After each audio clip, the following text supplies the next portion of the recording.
Uboroso bw'umugusi.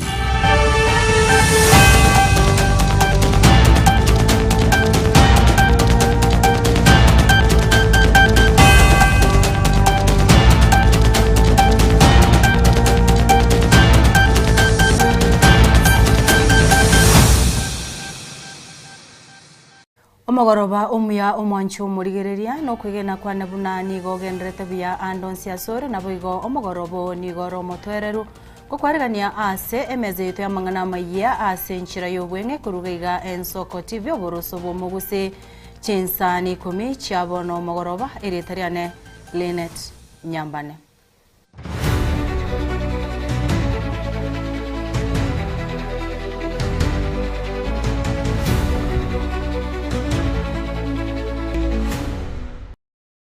Amayia gotoko ya chakira kurwa asomo sayomo aserieta Joseph Omate Orinda we miaka 53 nene kurwa ensemo ya nyanchwe kerore ase kenyoro kia mwanya chuchu bogia kumu ebunge ya bonchari nigasire bugima bwaye asoko yera nyomba chingaki araire nigego tebekana nigo asiria gosenya gosira nigarenge gutumeka omusuma ase okuborogo kubwatikana no kubora westima ensemeyo egentokero kende kirirete ogochakigwa kumuriro ase enyombeyo gwikoika omusacho yo gosira umukonyi bw'umugambi bw'ensemeyo Robin Bundi nigene kirege kore kyo gwichana na kugania obo gose asarure atebire buna asatebire arukubori abagotu banyare ko babakorendwa ase nchira ya imekegima.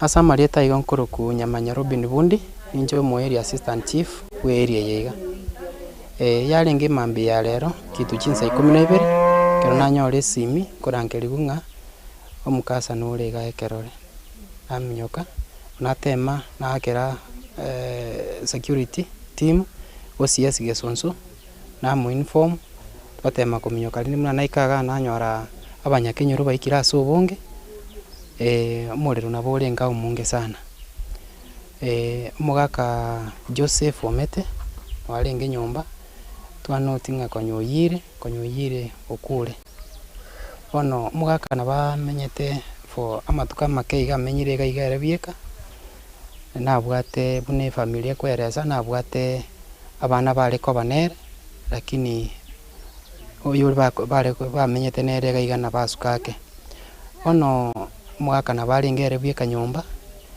echanso y'umuriro hinturamanya nkikiarenge lakini rende nabo ayigo bintu byaye byonse pina obyai ni family nabo teramanya nkikiagerete lakini according ni family maragoba nabo mugaka aragerete buya akarara stima njarengo nabo bwataka candle kali ali kunya kurigereri ono ibintu turasabe rende abaminto mo especially abagaka baiga ba miaka ya chirake n'abantu baminto bali miaka teri omuntu kobera nyomba karere bieka na very painful as a family ase kenyura at large mugaka bwa masikani kumuno iga kurara lakini bono togotebatiganya satu bwatisi na inde bono togenderera koba careful ogimo bwabere ubwenge omuntu umutangani wetaga bono rimambi cyarenge Chinsa 11 iga nero noti umuriro urenge ga urengo munge sana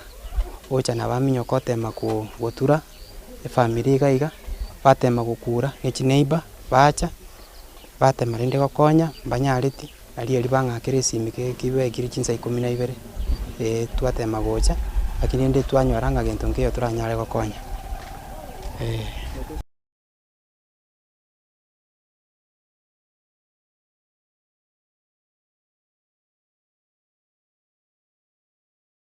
Omurigereria togura se county ya Kisii tokwira na gwikagaiga ase county ya Nairobi ase omurai bwekia magia DCP Rigathi Gachagua ase bonoiga nigagendete kurwa enkwana yae kurwa somocho ya Karen gaiga asomocho Nairobi ase atebire buna nigo bagochia ko koenda ase kigambero keigoro kobwatekana na machibu ayuye na chiaru etwaburit kurigoro ase abanachebi nabatebete buna okorosi kwaye ase abisi nigo kwabwatete richi kokorende nigo bachigete kigambiro gie Senate kumwaka na chimilioni 50 toragenda eyemasemo gwika sensemo ya Karen toraiguna raria yega gashagwa bwata gukwana that have been violated.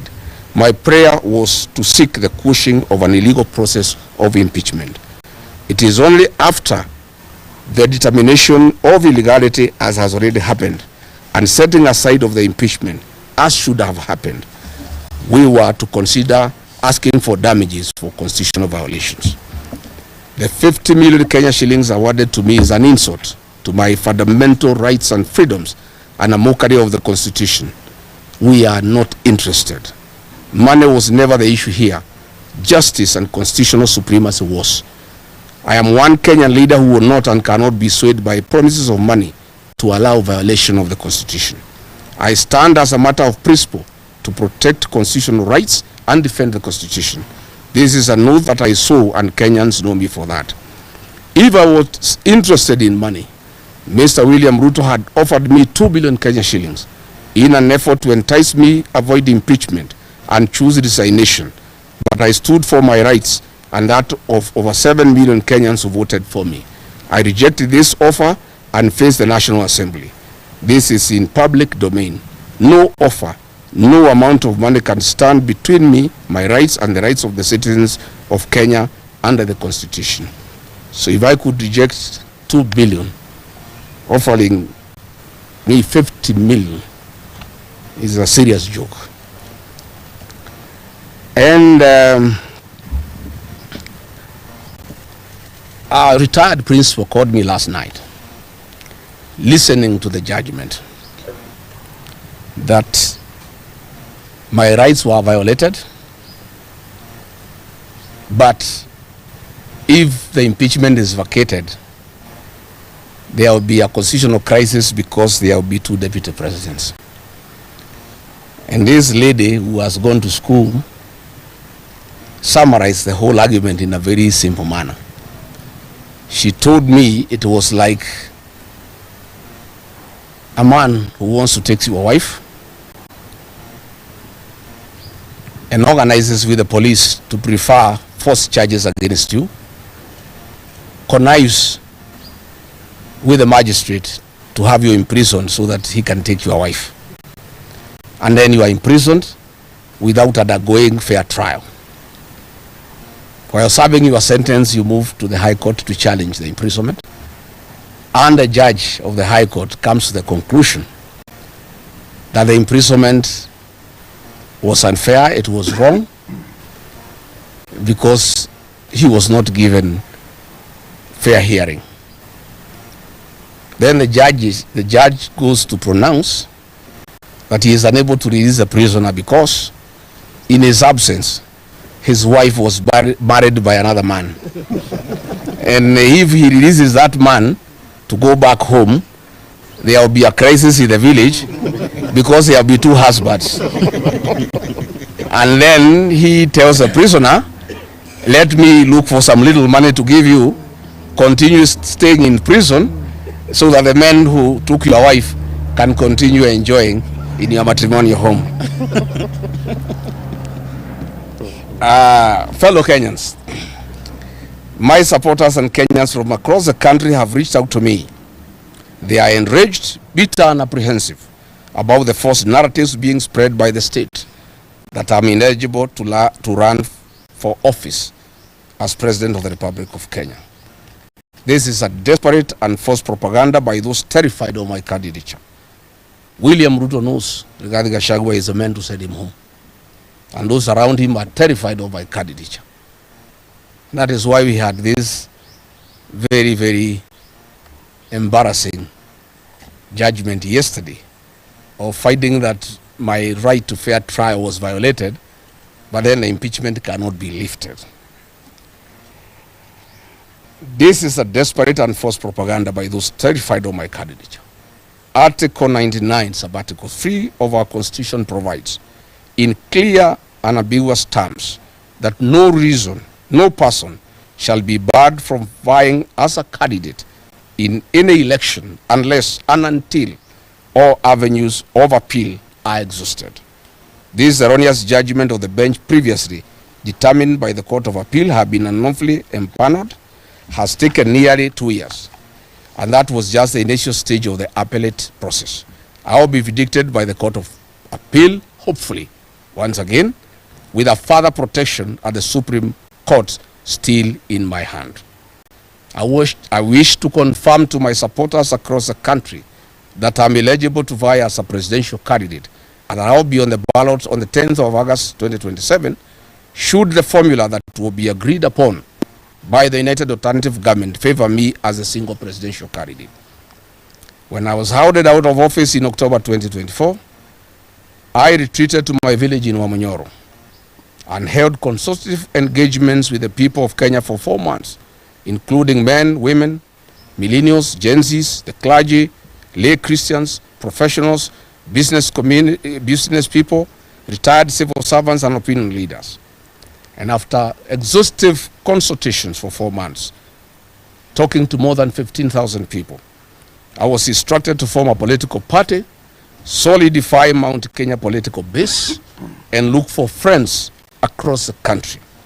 This I have successfully done.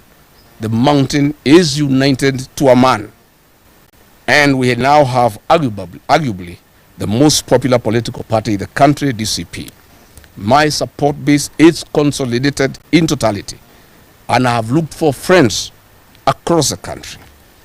My supporters have now instructed me urgently to embark on the implementation of our joint strategic stance from the Wamonyoro residents for a period of 45 days. After a tour of Western Kenya, where I want to go and support my deputy party leader, Cleo Malala and Eugene Wamalwa over the weekend, from Monday, I'll come in Wamonyoro village for 45 days to start exhaustive and extensive consultations with my supporters and opinion leaders and stakeholders on the formula of identifying a single presidential candidate to face President William Ruto.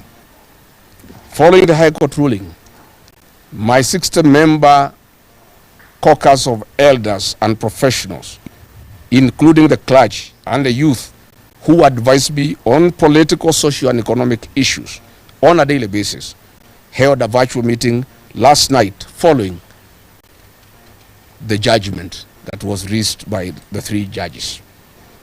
And now they have instructed me as follows: that the work of political mobilization to remove President William Ruto from office is complete, and there is no need for further political mobilization. They have now tasked me to engage of what in their view is of utmost priority: the identification of a single presidential candidate to face President William Ruto. They have asked me to move to Wamonyoro and meet stakeholders, opinion leaders, and all the people who matter in our political force. Ase ensemeyu ya Karen oyu no murai kiama gya DCP Rigathi Gachagua ase agendete kubwatuka enkwana kubwatekanani na chiaru etu abugorone kigambero eyo yanyate ko babagoteba buna Gachagua gosokurusi kwa Gachagua ase abisi nigo kwa bwatetire chiko kurende nigo bakwanerete ari atabwatetire chiko ase Gachagua atebire buna milioni 50 echike gambero gya chigete bunge ya Senate kumwakana ekuno komo chongeria kubwatekana buna tebirera ni gachitase ekigambiro konyora obwene no bwasioko asatebirenga nonye basigete ekigambiro tigia korete obwene na nigo baguchikoira ekinekyo ase ekigambiro kia appeal ase boigo aruro kubure gochia ase ababwatani baye obaine keribuna mwakonde asobochori bore busyo goikachi ko basetebe yankorengana buna barachi kuigwanana nabamereri bari bande bari bakwamereria serikali otebironya baguchikumwanjiranga nero guchikuirurukia ebendera yensemeyo erikuira omurayororo asenka gosokuira omurai William Ruto nka nigo aguchikwenekinga ngokorare boigo oenekeri abamenyi ba Mount Kenya buna gochakira ritkoria Jumatatu na chairane sense meyo matuke 45 iri anyare kobaga okora enkwana eyemase mugusana abamenyi bense meyunga na araria yega babonerete kubwatia na boigo kurigereria eri kwene kinga omurayi orororo ase kergo William Ruto ngogenda renka ayo amona yanda mange ni guguchiko yanyora ase ebo asamangana ito Amayia ase nchira yo wikiranu togutigana nayo emambi ya rero nigo mugavana Mira Amos Nyaribo ara ogutianigwa kwe body ya public servants erio kuri biariansa konyerirororo ase mitinyi 10 yo mobono abana body batano nomo nigo batianigwa ekero yomo ara chigose oyomo bo aguche gutianigwa abwongora gukwana ekerekyo no mugavana bwe county yu asasabire abo batano nomo banyarako bagutianigwa banyarako bakwene kingokora bare egasengia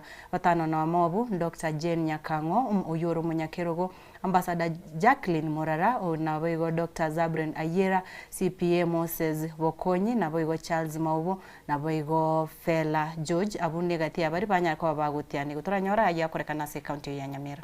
Jane Bochaberi Nyakango, having been appointed as the chairperson of the Nyamira County Public Service Board, do solemnly affirm that I shall at all times obey, respect and uphold the Constitution of Kenya and all other laws of the Republic.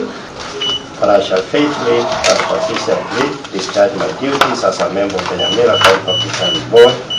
That I shall exercise the powers and perform the functions of my office diligently, impartially, and in the best interest of the people of Nyamira County and the Republic of Kenya.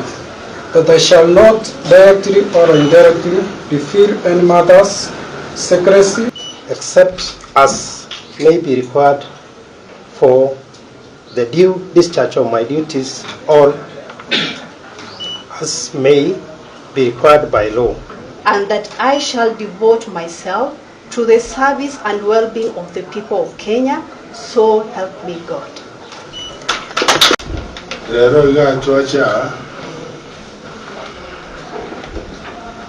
The county swear in abantu are selected by the selection panel which are appointed Oira Emilogo Nyakerogo na board members pamoja na secretary ya public service board. Service public board na momanyete nere ko ikabanto nere ko mutabanto nere go train abantu na nere ko disciplinary procedures kwa bakoli memori county twabera ngo mwako mwaka bwa dia board but ya ikire bono bari nor background ne tigarete ko baboya pasama mabuta mono aikirane ase tuwete kama ngongo iragakie ko wakirambi yamono ase chairman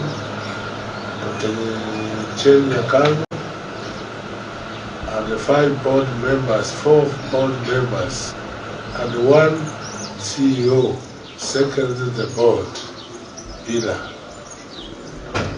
Dotigali tu montao ya mo, oyo no do the interview, nobody placed within the shortest time. The board members of Vatano, o secretario ya mo, no chairman ya mo. Yobuna ba tu isaranza, o isaranza, achore vice chair, o yora mo masaja. What your committee members, maybe after induction, isn't it? Maybe after induction. Rafu, Filasi as a corona. About the way the woman gets you as more elsewhere, so prove yourself the way you are known.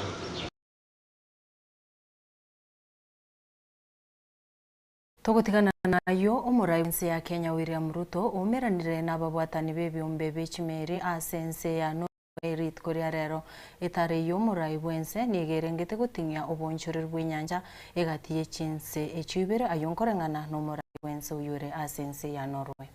Our two countries are maritime countries, as you have said. And there are opportunities that can be exploited between our two countries.